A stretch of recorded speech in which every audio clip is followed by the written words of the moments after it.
Hello everyone, जों दिनै class 10 नि मैथ्सनि सोंनाय बिदां एक्सारसाइज 5.1 नि नम्बर 2 क्वेश्चंस नि नैबे नम्बर 3 खौ सल्व खालामगोन। सिगांनि भिडियोआव नोंसोरनो नैबे नम्बर 2 खौ सल्व खालामनानै होदोंमोन। बेखौ नुवाखैब्ला नोंसोरो सिगांनि भिडियोखौ नाय। सिगांनि भिडियोखौ नायनो थाखाय नोंसोर बे भिडियोनि डिसक्रिप्शननि गाहायाव लिंक मोनगोन, नङाब्ला नैबे खनानि आई बाटन ओंखारदोंना, बे आई बाटनाव थांनानै नायहै। बे आई बाटनाव दांनानै दांबानो नुगोन, नोंसोर नायनो हागोन। आरो बेखौ नायबा नोंसोरो बे नम्बर 3 खौ बोरै सल्व खालामगोन साबसिन बुजिगोन। ओके, बिदिब्ला नम्बर 3 नि कुइसन्सखौ नायदो। गिबियावनो कुइसन्सखौ नायना लाग्रोनोसै जोङो। स' गिबियावनो आं बर' मिडियामनि कुइसन्सखौ फरायना होनोसै, नायग्रोनोसै। आरो बिनि उनाव जों इंलिश मिडियामनि कुइसन्सखौबो नायगोन। जिहेतु बे मोनसे भिडियोआनो इंलिश मिडियामाव फरायनाय आरो बर' मिडियामाव फरायनाय बर' स्टुडेन्ट्सफोरनि थाखाय जादों। बेनिखायनो नायलांग्रो बर' मिडियामनि कुइसन्सखौ। एपिनि गिबि मोनब्रै बिदाबफोरखौ लिर। जोङो एपिनि गिबि मोनब्रै बिदाब लिरनांगौनो। जेब्ला गिबि बिदाब ए आरो आगोसार फारागथि डि खौ होनाय दङ, जोंनो ए आरो डि खौ होनाय दंखायो नै थामथि कुइसन्सखौ नाय। दा बिनिफ्राय जों मा दिहुननांगौ? मोनब्रै बिदाबफोरखौ दिहुननांगौ। इंलिश मिडियाम कुइसन्सखौ नायलाय। Write first four terms of the AP when the first term A and the common difference D are given as follows. So A equal to 4, D equal to -3 होनाय दङ। ओके, फार्स्ट 4 टार्म्सखौ जों दिहुननांगौ। नायलां। So first of all you write, होनाय दं English मिडियामफोरना given लिरदो।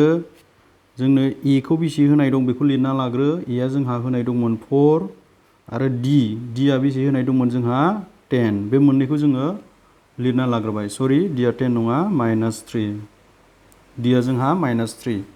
दा जों बेखौ लिरना लाग्रोबाय। दानिया जोङो मोनब्रै टार्म्सखौ जोङो दिहुनसै। एपिनि गिबि मोनब्रै बिदाबफोरखौ जोङो दिहुनसै। Therefore एपिनि गिबि मोनब्रै बिदाबफोरा होनना लिरसै, साबसिन जागोन। इंलिश मिडियामफोरना बेखौ ओरै लिरदो। The first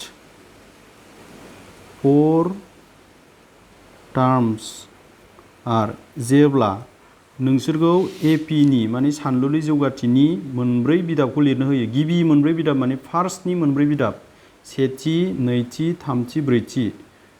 बे ब्रैथिसिमखौ जों लिरनो होदों।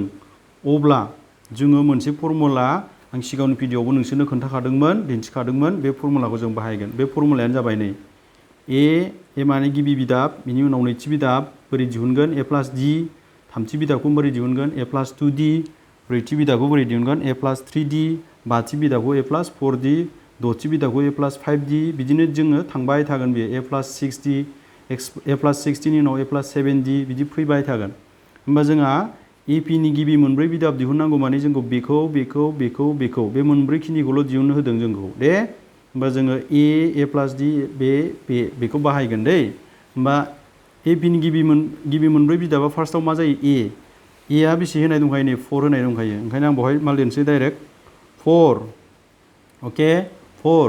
बेनिफ्राय ए प्लास डि माने 4 प्लास डि। डि आ बेसे? डि आ नै -3। ओके, बेनिफ्राय नेक्स्टआ ए प्लास 2d। ए आ बेसे? 4, 2 आ 2, डि नि जायगायाव नैबेखौ फज'दो -3 खौ। ओके, नेक्स्ट टार्म्स ए प्लास 3d मोन। ए नि जायगायाव माखौ फज'? नैबे 4 खौ फज'। 3d, 3 आ 3, डि नि जायगायाव, बे डि नि जायगायाव नैबेखौ फज', -3 खौ, नैबेखौ। बिदिनो थांबाय थासिगोन जोंखौ। जों दिहुननो होआखै, जोंखौ थांबाय थाखासिगोन बियो। सेथि, नैथि, थामथि, ब्रैथि बिदाबनि। सेथि बिदाब, नैथि बिदाब, थामथि बिदाब, ब्रैथि बिदाब। होमब्ला नुबायना आं मा फर्मुलाखौ बाहायखो? ए प्लास डि, ए प्लास 2d, ए प्लास 3d। बे फर्मुलाखौ बाहायबाय आं। ओके, नायना ला फर्मुलाखौ मोजां। होमबा बियो बोरै जागोन? डेट इज, बेखौ जों मा लिरनो हागोन? 4 माने बेखौ जों मा लिरनो हागोन? बेखौ लिरफिनबावदो सिम्पल फर्माव 4 प्लास -3। 4 प्लास -3 माने मा जागोन? 4 निफ्राय 3 खौ माइनास खालाम। 4 निफ्राय 3 खौ माइनास खालामबा बेसे मोनो? 1। ओके, बुजिखाबाय जानांगौ। नों खिन्थालांनि।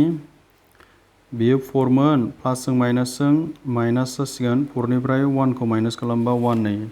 ओके, बे बेसे जागोन 4 प्लास 4 ब्रेकेट बोखारदो प्लासजों माइनास जासिगोन 2 3 जा बेसेबां जासिगोन 6 होमबा 4 आरो माइनास 6 खौ जोङो मा खालामलायनांगोन माइनास खालामलायनांगोन बिसोर सानैजों बुलायलायगोन बुलायलायबा 6 आ सानै देरहागोन दे माने -2 थागोन जोंहा बुजिबाय आरो बे लास्ट 4 बेबो माइनास जासिगोन नै बे माइनास बे प्लास ब्रेकेट बोखारनाय लोगो लोगो बे माइनास जासिगोन 3 3 जा ब्रेकेट बोखारनाय लोगो सानजाब जानानै 9 मोनसिगोन जोङो अके होमबा बेहा 3 बेहा 9 जन बुलायलायबा बेहा साबेसे थाबावगोन 7 माइनास 7 थाबावगोन माइनासआ देरसिन नालाय माइनाससिन थागोन होमबा बेवहाय मा जागोन -5 बिदिनो थांबाय थागोन आरो बियो होमबा जोंहा AP नि गिबि मोनब्रै बिदाबा मा 4 1 -2 -5 बिदिनो थांबाय थासिगोन बे मोनब्रै बिदाबखौ जोंखौ दिहुनदोंमोन सेथि नैथि थामथि ब्रैथि